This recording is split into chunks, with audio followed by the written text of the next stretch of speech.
la enlevez-moi si n'a pas nanaye. Leute zu folgen. Mais Nansena Abungi. Aber auf dem Weg, wo gelaufen ist. Bonjour à tous, je crois que vous allez bien. C'est encore moi, votre humble serviteur, le pasteur Benjamin Kipata. Je suis venu aujourd'hui partager une pensée avec vous. Alors nous allons prier, Seigneur, nous te rendons gloire, nous te bénissons pour la journée d'aujourd'hui. Seigneur, merci pour ta grâce, merci pour ton amour. Laisse que ces moments soient un moment béni et que toi, seul Dieu, tu conduis ces moments du début jusqu'à la fin. Au nom de Jésus. Amen. Et bien aimé, je voulais aujourd'hui, le Seigneur m'a inspiré quelque chose de partager avec vous aujourd'hui. Ce thème, c'est ce que beaucoup de gens aspirent, c'est ce que beaucoup de gens veulent. Je voulais te parler sur des choses qui arrivent avant ta bénédiction. Parce qu'il y a certainement des choses qui arrivent avant que tu sois béni. Avant que tu sois béni, il y a beaucoup de choses qui arrivent dans ta vie. Je vais même te dire que ça ne sera pas facile. Ce n'est pas facile. Quand tu veux être béni, l'Éternel te fera passer dans des moments où tu ne vas pas comprendre. Alors, il y a beaucoup de choses qui se passent dans la vie des gens à qui nous, on ne comprend même pas. On n'arrive pas à comprendre. Alors, il y a beaucoup de choses. Je voulais te citer aujourd'hui 5 points. J'ai énuméré 5 points, mais il y en a beaucoup. Il y en a vraiment beaucoup. Le premier point, si Dieu veut te bénir, si il y a la bénédiction qui arrive dans ta vie, la première des choses, Dieu fera venir dans ta vie l'humiliation. Je voulais m'expliquer. L'humiliation, là, tu ne vas pas comprendre. Même des gens qui t'aimaient, même les gens qui étaient d'accord avec toi, d'accord avec ton ministère, ces gens-là deviendront contre toi. Les gens qui étaient d'accord, pas seulement avec toi dans le ministère, dans tout ce que tu fais, ces gens-là deviendront tes propres ennemis. Ils vont devenir tes ennemis parce qu'il y a quelque chose qui arrive. L'humiliation. Les gens vont te critiquer. Avant, tout le monde aimait le travail que tu faisais, mais après, les gens vont commencer à critiquer le travail que tu fais. Ils vont même dire, ta façon d'évoluer, ta façon de travailler, c'est comme si tu as touché au fétiche. Tout ça, ça fait partie des choses quand Dieu veut t'élever. Ça arrive dans la vie. La première des choses, l'humiliation. Cette humiliation arrive pour que Dieu veut te former, te forger, que tu deviens fort. Mais malheureusement, il y a beaucoup de gens qui ne comprennent pas ça. Que c'est le moment où le Seigneur veut m'élever, c'est le moment où Dieu veut me propulser, je dois tenir jusqu'au bout. Il y a beaucoup de gens qui ne comprennent pas ça. Première chose, l'humiliation. La deuxième des choses, Dieu fera que tu puisses construire des relations avec des gens. Mes frères, quand Dieu veut t'élever, Dieu fera venir, tu vas même constater, tu ne vas pas comprendre, tu vas constater, même dans l'humiliation là, Dieu fait venir les gens vers toi. Il fait approcher des gens vers toi. Alors sois intelligent de faire avec ces gens un bon chemin, de ne pas négliger ces personnes, parce que Dieu veut construire quelque chose avec toi, mais tu ne partiras pas seul, tu ne feras pas seul ces voyages. Tu vas constater que Dieu va commencer à t'envoyer des relations. Il y aura des gens qui viendront vers toi, les gens que tu ne connaissais pas. Ce n'est pas tes anciennes relations, non, les gens que tu ne connaissais même pas, qui vont venir près de toi, faire des relations avec toi. C'est aussi l'un des signes que Dieu veut t'élever. Troisième signe, Dieu fera des miracles avec toi, mais en coulisses. Tu vas prier pour des gens. Tu vas faire des commerces quelque chose va réussir, tu vas donner des conseils aux gens, les gens vont réussir dans les commerces par tes conseils, mais ça sera en coulisses. Je te parlerai de David. Les gens ont vu seulement directement que David a tué Goliath. Les gens ont vu directement que David était victorieux. Mais les gens ne savaient pas que David avait commencé d'abord dans les champs. David avait tué les lions, mais en coulisses. En secret, il n'y avait personne. David avait tué l'ours. En secret, il n'y avait personne. Donc, ce sont des choses, Dieu avant qu'il t'élève, Dieu avant qu'il t'amène loin, il commencera des choses avec toi en coulisses. Ça peut être des miracles où tu pries pour une personne comme ça, la personne voit la solution, mais en coulisses. Ou ça peut être des miracles, ou ça peut être des moments très difficiles que tu passes, mais personne ne les connaît. Personne ne les connaît. Tu dis à tout le monde que je passe des moments difficiles, les gens disent non, c'est pas normal, c'est pas, tu mens. Quand David a rencontré l'histoire des loups et des lions à son père et à ses frères, ses frères ne croyaient pas à David.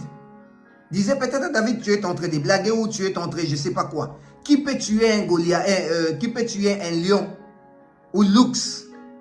Mais ses frères ou ses sœurs, ses frères ou sa famille ne savaient pas que le Seigneur commençait avec David quelque part. Tu ne seras jamais élevé comme ça. Tu n'auras jamais une bénédiction comme ça. C'est ce que beaucoup de gens ignorent.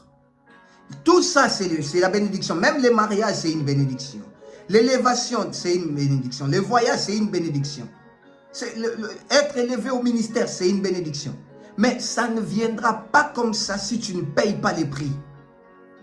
On ne va pas te connaître comme ça. Ton atelier ou ta boutique, ton magasin, ne sera pas directement connu de tout le monde si tu ne payes pas les prix.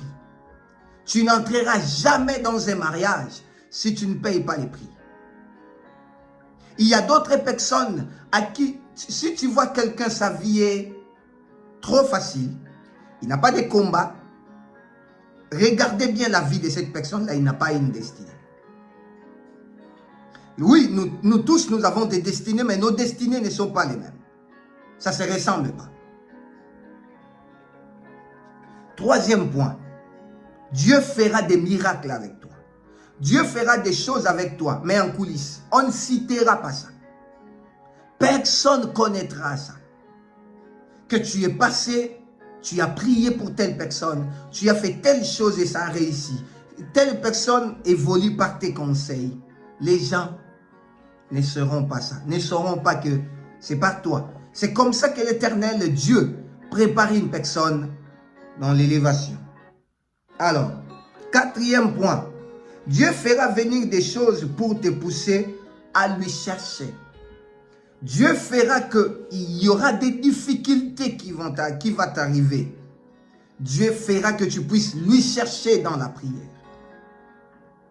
Si Dieu veut te bénir, si Dieu veut t'élever, il fera venir des difficultés. Tu ne comprendras pas. Tu resteras seul. Tout le monde qui te soutenait là vont aller très loin de toi. Ils vont te quitter. Même des personnes que tu pensais, ils étaient des incapables de te quitter, ils vont te laisser. C'est des moments comme ça que Dieu nous regarde.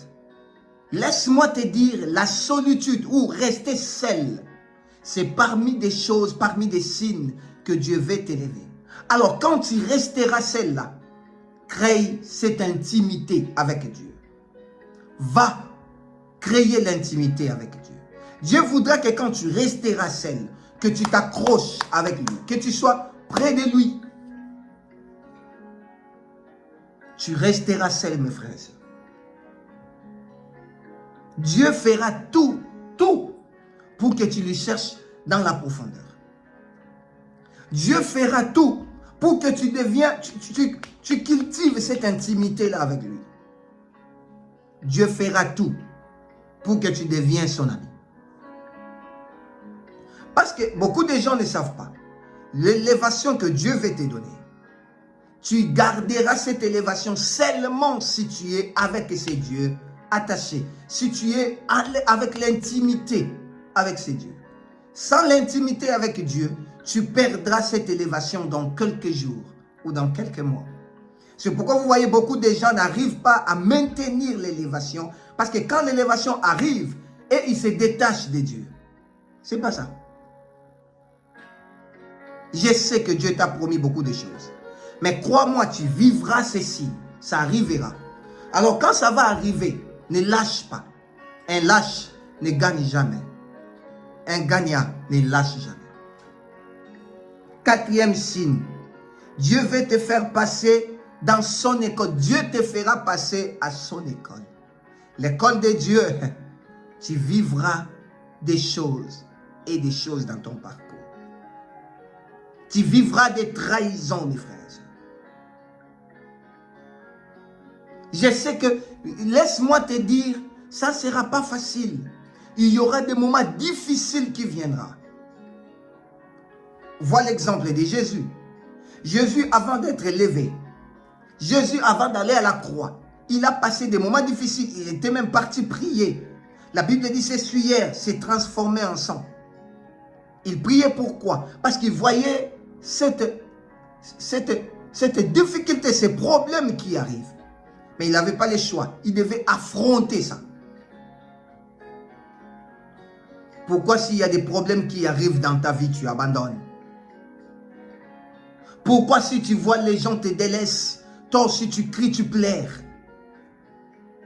Pourquoi quand tu vois les gens se moquer de toi? Pourquoi quand tu vois l'humiliation arrive, tu es abattu? Notre Père que nous appelons Aïdi Nabal, non, le Seigneur utilise-moi plus qu'Aïdi Nabal. Tu sais, c'était quoi le parcours d'Aïdi Nabal? Tu sais combien cet homme a souffert? Tu sais l'école que cette personne est passée? Tu sais comment cette personne a souffert toute sa vie? Comment il a cherché Dieu? Aujourd'hui, nous les peuples de Dieu, les chrétiens, on ne veut pas souffrir. On veut directement avoir l'argent. On veut directement être élevé. Mais tu as un prix à payer. Tu dois payer un prix. Dans des moments difficiles, quand tu restes seul, l'Éternel veut que tu t'accroches de lui. Cultive cette intimité. Cultive cette intimité. Cultive ta vie de prière. Prie, mes frères et sœurs. Quand tout ne va pas bien, quand tout va mal, prie. Quand tu vois qu'il y a l'élévation qui arrive, tu vois que tu n'arrives plus à supporter, c'est trop dur pour toi. Vas-y, dis à Dieu, Seigneur, donne-moi la force de surmonter cette épreuve. Dieu te fait, avant qu'il te bénisse, il te fera toujours passer par les épreuves. Tu ne seras pas béni comme ça, croyez-moi. Croyez-moi. Et tu ne vas pas échouer un jour, tu diras, ça n'a pas été facile. Mais le Seigneur a agi. Alléluia. Je voulais prier pour une personne. Je voulais prier pour toi qui passes ces moments, ces signes que je viens de citer. Tu passes dans des moments comme ça, nous tous. Ces moments que je suis en train de passer, c'est un moment trop dur de ma vie. Est-ce que quelqu'un peut m'aider? Est-ce que quelqu'un peut se joindre à moi qu'on prie à Dieu? Seigneur, j'ai prié pour ma sœur et mon frère qui m'a suivi. Ce n'est pas en vain qu'il est tombé sur cette vidéo. Laisse que l'Éternel te donne la force de ne pas tomber. L'Éternel te donne la force de ne pas abandonner. D'aller jusqu'au bout. De ne pas lâcher. D'aller jusqu'au bout. Seigneur, donne-nous la force. Nous renversons l'ennemi qui vient devant nous pour nous donner, pour nous montrer des faiblesses, pour que nous puissions abandonner. Seigneur, nous ne voulons pas abandonner. Nous voulons avancer. Sois notre Seigneur et notre Dieu. Au nom de Jésus. Amen. Que mon Dieu vous bénisse abondamment. C'était votre humble serviteur, le pasteur Benjamin Kipata. Partagez cette parole. Ça peut édifier une personne. C'est une façon de l'évangélisation que tu fais. partage ça, abonne-toi sur notre chaîne YouTube si tu n'es pas encore abonné. Et Dieu ne manquera pas de vous bénir. God bless.